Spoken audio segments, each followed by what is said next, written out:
चैत में राम जनम लेल हो रामा।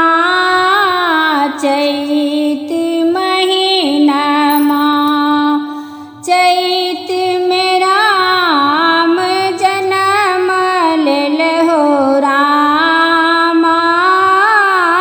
चैत महीनमा किनका के घर में होए आनंद, कियो लुटावे सोनमा हो रामा।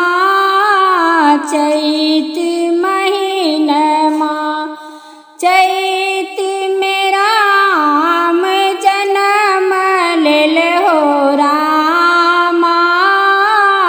चैत महीनमा कोशिला आनंद भेल, सौमित्र आनंद भेल।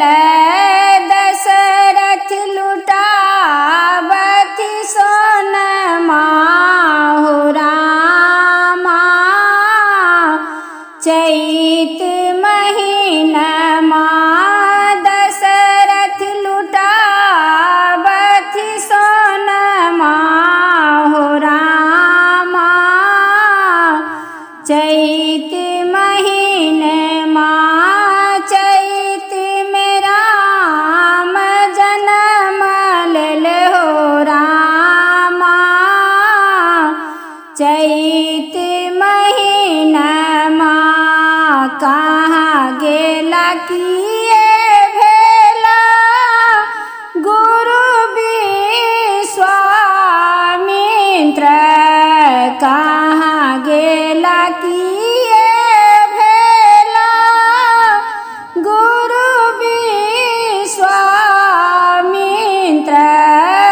दीन बनावत ललनमा हो रामा। चैत